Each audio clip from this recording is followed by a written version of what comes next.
السلام علیکم۔ فی زمانہ ہم جو حالات دیکھ رہے ہیں، امید کرتا ہوں آپ سب خیریت سے ہوں گے۔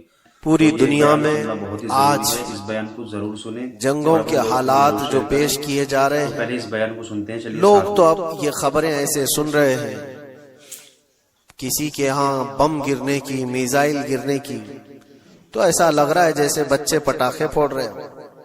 لوگ یہاں خبریں لے کر کے مزے لے لیتے ہیں، پھر فارورڈ کر دیتے ہیں۔ موت اتنی آسان ہو گئی ہے کہ اللہ کے نبی صلی اللہ علیہ وسلم نے 1400 سال پہلے یہ ارشاد فرمایا تھا کہ ایک زمانہ آئے گا کہ حرج بڑھ جائے گا۔ تو صحابہ نے پوچھا تھا یہ حرج کیا ہے؟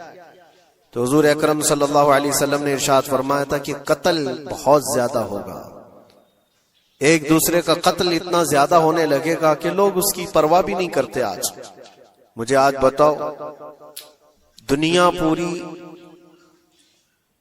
بہت سارے ایشوز پر بیٹھکیں کر رہی ہے، گلوبل وارمنگ پہ ہے، دنیا میں انوائرمنٹ کی چینجنگ پر، موسم کا تاپمان بڑھ رہا ہے، اس پر میٹنگیں ہو رہی ہیں، بڑی بڑی تنظیمیں بیٹھتی ہیں۔ یہ ڈھکوسلا ہے یہ دنیا کا، یہ مغربی دنیا، ویسٹرن کنٹریز کا دکھاوا ہے۔ یہ اینیمل لاورز کو بھی باہر لے کر کے آتے ہیں، ان کو بہت زیادہ کوریج دیا جاتا ہے۔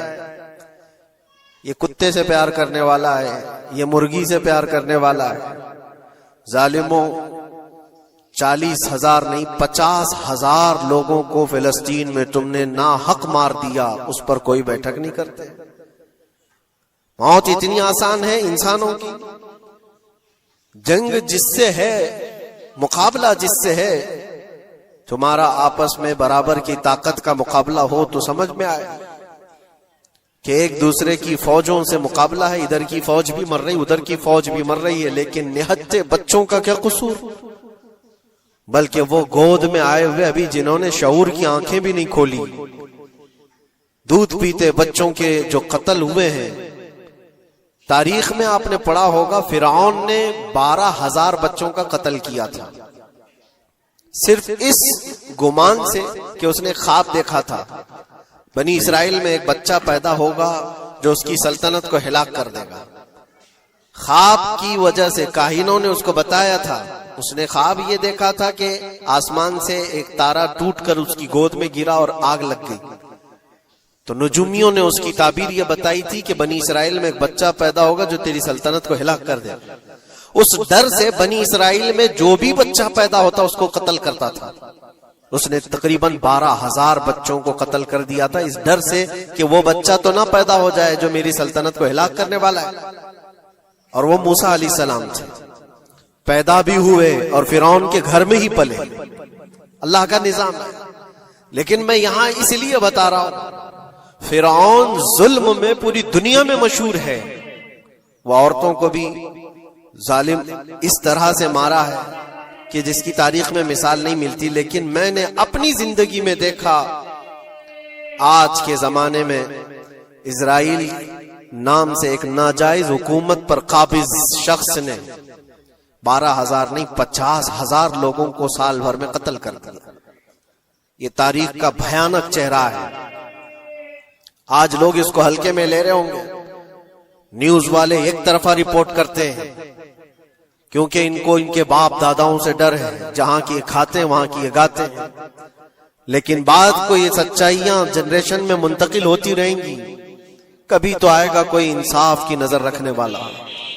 اور انسانیت کا قتل کتنا بڑا قتل ہے، ایک شہر کے 50,000 لوگوں کو قتل کر دینا، اور ایسے کہ وہاں کی عمارتیں پورے راکھ کے ملبے میں چلی گئی، صدیاں لگ جاتی ایک شہر کو بسنے میں، ایک گھر کو بنانے میں آدمی کی اپنی زندگی گزر جاتی ہے۔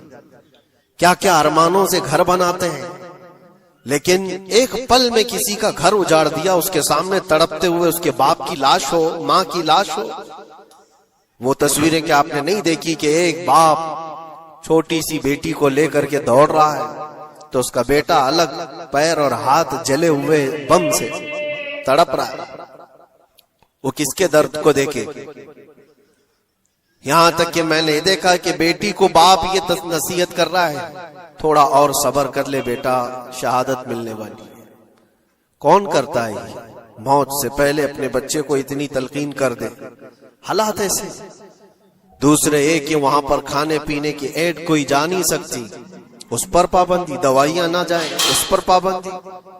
دنیا کا کوئی قانون اس چیز کو جائز ٹھہراتا ہے؟ مجھے بتاؤ، آتنکواد کا راگ الاپنے والے ان باتوں کو کیا کہیں گے؟ انسانیت اگر کہیں ہے تو اس کا تصور تو کرو۔ کسی کے فنڈامنٹل رائٹس ہوتے ہیں، بیسک رائٹس ہوتے ہیں، کھانا پینا یہ اس کا انسانی حق ہے۔ دشمنی تم سے جن کی ہے ان کے ساتھ مقابلہ کرو، عام شہریوں کے ساتھ نہیں۔ مخبر صادق رسول اکرم صلی اللہ تعالی علیہ وسلم کی تعلیمات دیکھو۔ جہاد کو لے کر جو پروپیگنڈا تم پھیلاتے ہو اور ہر چیز کو جہاد کا لفظ دے کر کے ایک ایسا نیریٹو کریٹ کرتے ہو کہ لوگوں کے دماغ میں ایک پروپیگنڈا پھیل جائے۔ آؤ میں تمہیں سناتا ہوں، رسول پاک صلی اللہ تعالی علیہ وسلم جب صحابہ جہاد میں جاتے تو ان کو کن باتوں کی تلقین کرتے تھے؟ سب سے پہلے مجاہدین صحابہ سے کہتے جس جگہ تم جا رہے ہو مقابلہ تمہارا جن کے ساتھ ہے انہی سے مقابلہ کرنا، جو تمہارے خلاف تلوار اٹھائے اس کے خلاف تم تلوار اٹھاؤ، اور راستوں پر بیٹھے ہوئے بوڑھوں کو ہاتھ نہ لگانا، کسی عورت کے ساتھ چھیڑ چھاڑ نہ ہو، حاملہ عورتیں اگر قید میں آ جائیں تو انہیں چھوڑ دینا۔ یہ حضور پاک صلی اللہ علیہ وسلم کی تعلیمات ہیں۔ حتیٰ کہ رسول کریم صلی اللہ علیہ وسلم نے یہ فرمایا جس شہر میں تمہارا غلبہ ہو جائے، تم غالب آ گئے وہاں کی فوج پر، تو وہاں کے رہنے والوں کے بچوں کو نہ ظلم کرنا، ان کو نہ پکڑنا۔ پھر تعلیمات میں یہ ہے وہ چاہے جس مذہب کے بھی لوگ ہیں ان کے معبدوں کو، ان کی عبادت گاہوں کو ختم نہیں کرنا، ان کی عبادت گاہوں کو توڑ پھوڑ نہ کرنا جس شہر میں تم جا رہے ہو۔ یہاں تک کہ حضور اکرم صلی اللہ علیہ وسلم کی تعلیمات تو دیکھو، حضور یہ تک فرماتے تھے مجاہدین صحابہ کو کہ جس شہر میں تم جا رہے ہو وہاں کے درختوں کے پتے بھی نہ اکھاڑنا، درختوں کو بھی نہ نقصان پہنچانا۔ جنگی تعلیمات کو آج کوئی نظر میں نہیں رکھتا ہے۔ دنیا کہتی ہے کہ جنگ کے دوران بھی کچھ اصول ہوتے ہیں، لیکن کوئی اصول نہیں۔ ہم نے دیکھا ہے جس کی طاقت ہے اس کا بول بالا ہے، یہ دنیا ان کے خلاف کبھی کوئی بات نہیں کرتی۔ آج سے تقریباً 20 سال پہلے بھی عراق کی کیا حالت تھی آپ نے دیکھا ہوگا۔ ایک جھوٹے پروپیگنڈے کی وجہ سے پورے عراق کو تباہ کیا گیا، آج تک وہ سنبھل نہیں پایا ہے۔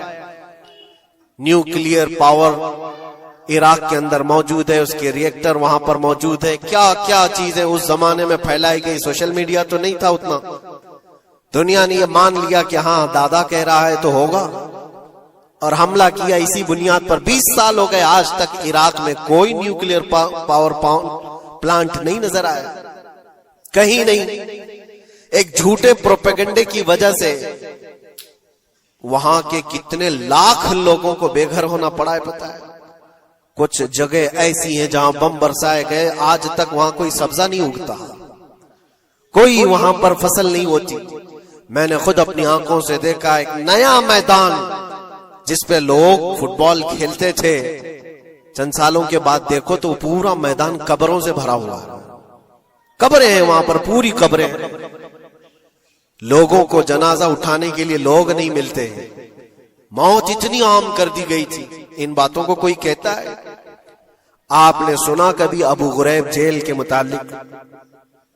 قیدیوں کے ساتھ جو وحشیانہ سلوک کیا ان گوروں نے، اللہ کی پناہ، بہت سخت قسم کے، دنیا میں بدنام زمانہ جیل اس کو کہا جاتا ہے۔ ہر طرح کی وہاں پر قیدیوں کے ساتھ آزمائشیں ہوئی، ہر طرح کی، ان پر کتے چھوڑ دینا، ان کی شرمگاہیں کاٹنا، ان پر پیشاب کرنا، ہر چیز جو انسانیت سوز ہے، انسانیت کو جلا دینے والی، یہ ساری حرکتیں کی گئی۔ دنیا خاموش ہے اس سلسلے میں۔ کیوں؟ سپر پاور کے 1000 گنا بھی ہضم کر لیے جاتے ہیں۔ چھوٹا ملک یا غریب آدمی کوئی بات کرے تو سارے اس پر ٹوٹ پڑتے ہیں۔ آج میں ایک چیز آپ کو بتانا چاہ رہا ہوں کہ یہ کوئی نئی چیز نہیں ہے جو ہو رہی ہے آج دنیا میں۔ یہ پھیلنے والی ہیں اور قیامت کے قریب ہم آ چکے ہیں. ہو سکتا ہے دنیا پوری جنگوں کے لپیٹ میں ہو جو رسول پاک صلی اللہ علیہ وسلم نے ارشاد فرمایا قتل اتنا بڑھ جائے گا کہ 100 لوگ ہوں تو 99 مر جائیں گے، ایک بچ جائے گا. قتل اتنا بڑھ جائے گا. یہ جنگ کی آگ ہو سکتا ہے آس پاس سب پھیل جائے، جس کی وجہ سے اس وبا میں اس بلا میں سب ملوث ہونے لگ جائیں گے. اور ایک بات یہ بھی یاد رکھو، چاہے جیسی بھی حکومت ہو، تاریخ پوری اٹھا کر کے دیکھنا، ظلم کے بعد جو غرور و تکبر میں آ کر فرعون بننے کی کوشش کرتا ہے اس کا انجام اللہ تعالیٰ بہت بھیانک فرماتا ہے، بہت بھیانک انجام ہوتا ہے. اب کے ظالم بھی اپنے انجام کے بہت قریب آ چکے. انہوں نے ظلم اتنا کیا ہے، وہ بچوں کی آہیں، وہ عورتوں کی چیخیں کیا بارگاہ رب العزت میں نہ پہنچی ہوں گی؟ رب تبارک و تعالیٰ خود فرماتا ہے سَيَعْلَمُ الَّذِينَ ظَلَمُوا أَيَّ مُنْقَلَبٍ يَنْقَلِبُونَ. ان قریب ظالم یہ دیکھ لیں گے کہ کس پلٹی میں اللہ تعالیٰ انہیں گرانے والا ہے.